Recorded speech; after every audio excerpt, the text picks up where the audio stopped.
Today I have Laura Callaham with Vintage Joy. You have a new hat now. Yeah. And we're going to talk a little bit about the new store and where you came from and all this kind of stuff. So let's back up a little bit. So where are you originally from? I am originally from Frederick, Oklahoma, so Tillman County. Yep. Grew up there, probably lived there until maybe I was 20-ish.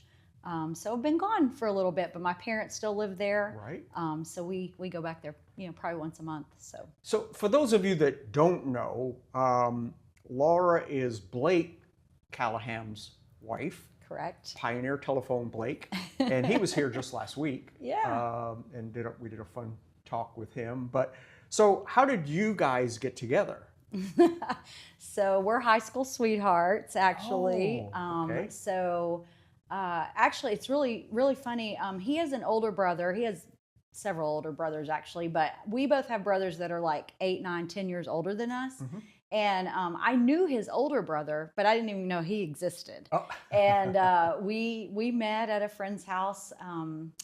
I was actually dating another guy at the time and kind of liked Blake better. And so long story short, I just ended up, kind of letting him know I was interested. So, but yeah, we were in school together. I'm actually a little older than him. Oh. We'll use that against him next time. 2.5 years. Wow. So I always joke that, small town, I graduated with a class of about 60. Yep.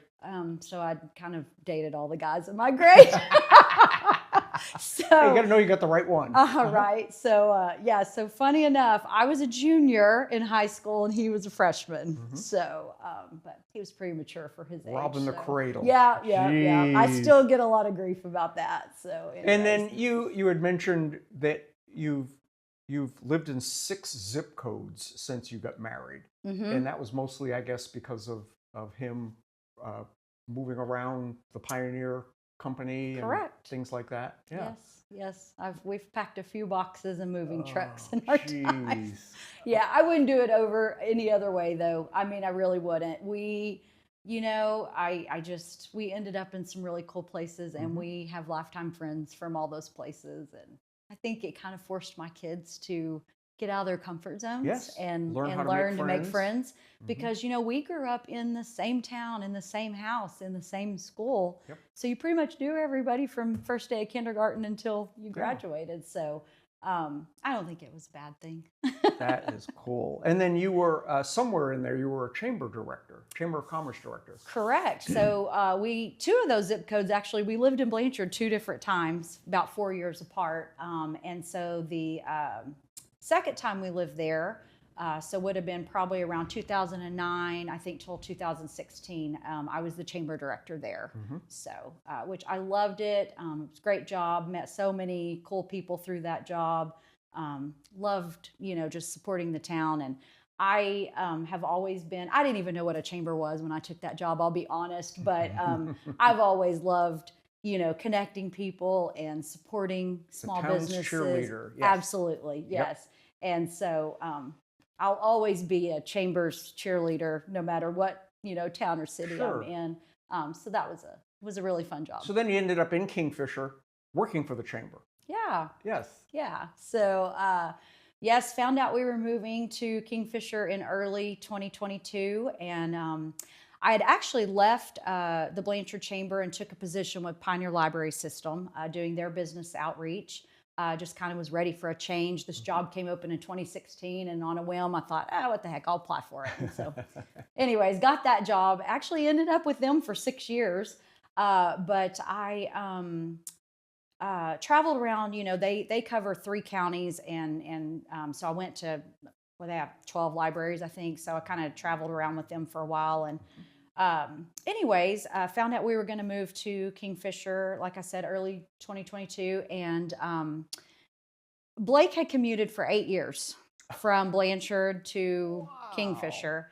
And I told him as soon as I found out we were moving, I was not about that life.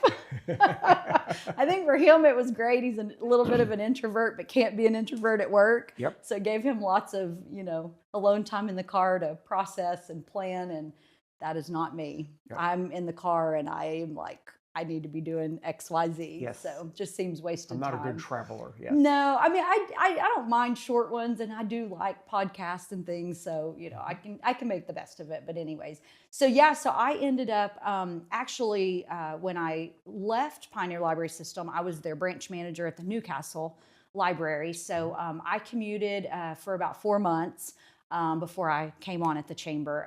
That job came open part-time, so I worked there 2 days a week, and then I was also doing some accounting for a friend of mine part-time, and so those two things just kind of meshed at the same time, and I ended up leaving and didn't have to make that hour-and-a-half commute every day, and I was not sad about that. So Wow. yes. Very good. Yeah.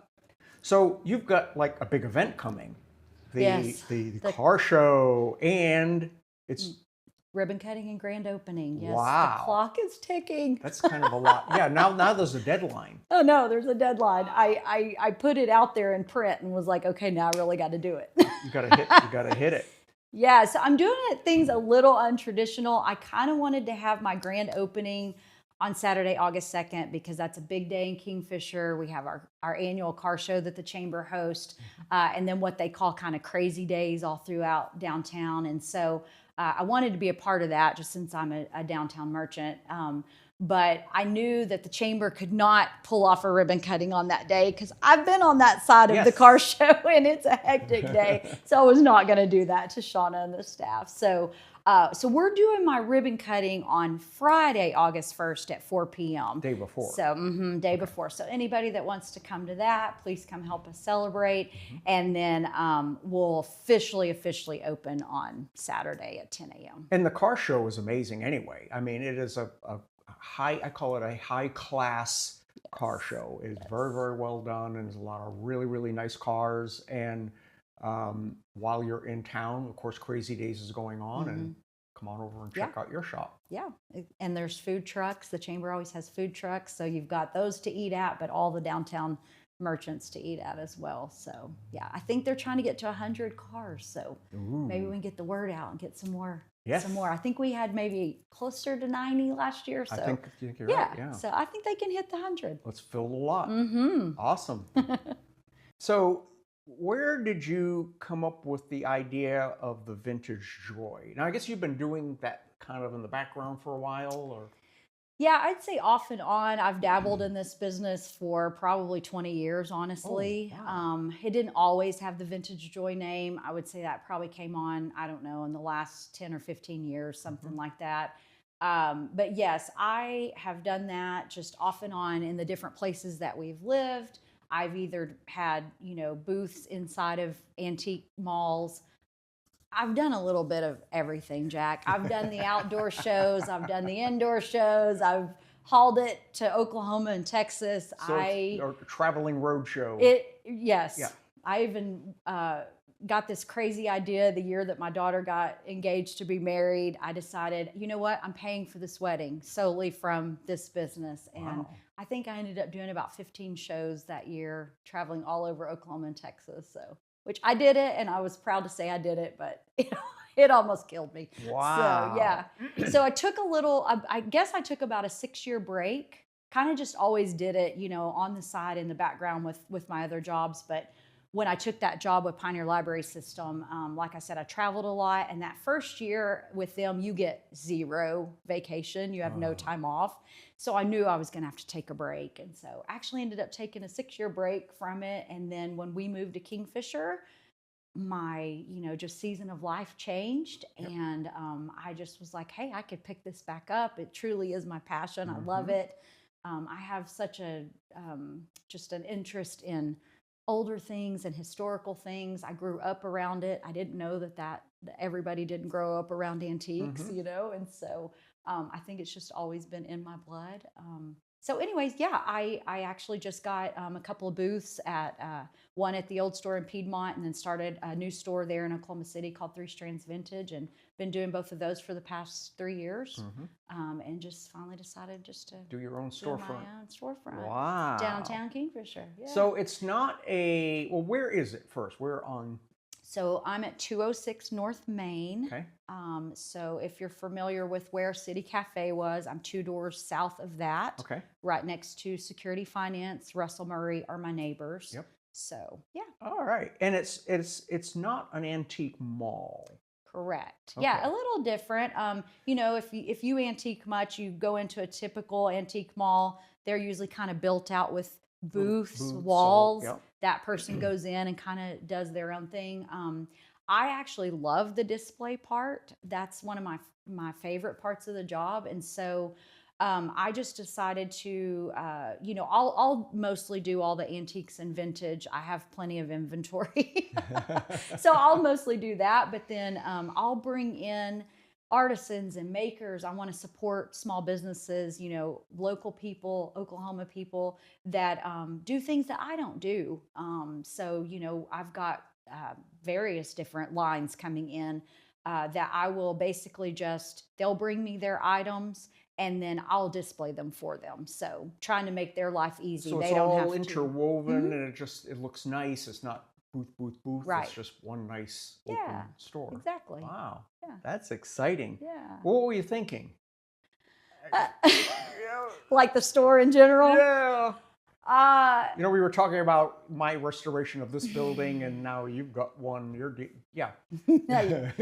Yeah. So I joked at the first of 2025 and said, I think this is going to be the year of change. And I had no idea what I was saying. It's big change. Yeah. So, yeah. Wow. So I think I finally just said, okay, you know what? Enough with fear. And I finally just, I was listening to a podcast one day and she said something about, you can be fearful of starting something new and what if it doesn't work? Or you can just live the rest of your life worrying about that. Mm-hmm. And then you look back and you're like, but what if? Yeah. What if okay, so if you try it and it doesn't work, at least. Yeah. But if you don't, then you lived with that your whole life just wondering. That didn't work. So, what else you got? I know, Sure. right? So so I'm trying to finally be obedient to.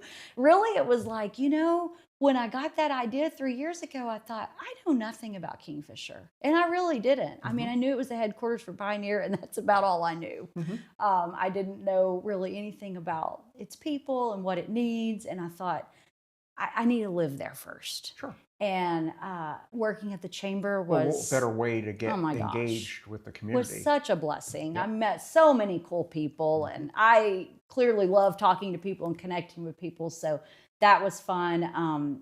So I think that was a perfect timing, and it's really just the perfect season. It really is. I mean, all my other hats I was wearing have ceased, and so it's just kind of perfect. This is timing. your main focus.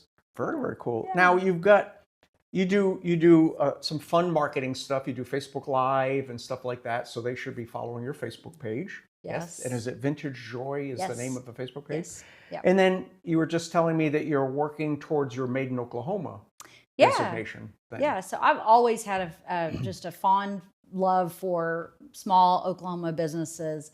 And so Made in Oklahoma, if you're not familiar, is just businesses that can apply to be a Made in Oklahoma vendor. And basically you just carry 5 lines and then you're considered a retailer with them, and they'll list you on their website for free.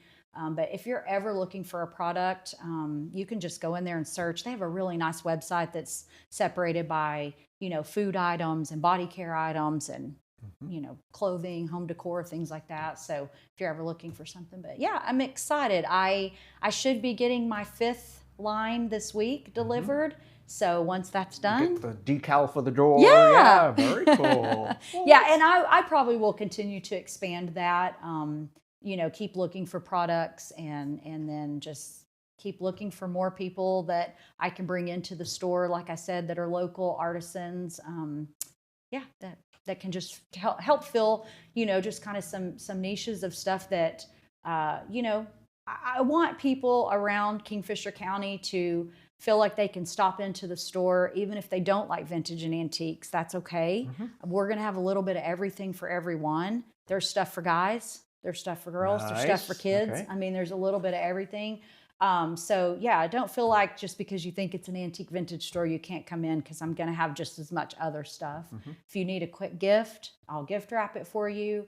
If you don't want to make that drive to the city, I hope that I can help fill, that Shop need. local. Yeah, shop local. Yes. Exactly. Very cool. Yeah. Well, Laura, thank you so much for what you do and hanging out here today and opening a Main Street store. And we support that and want to help anywhere we can and bring people in. And if you're an artisan or a maker or something, get a hold of Laura, because she can help with your wares. Yes, absolutely. Very cool. Yeah. Thank you so much. Thank you. I'm honored to be here this morning. Thank you This has so been much. fun. Thank Yeah. you. Okay. Stay tuned.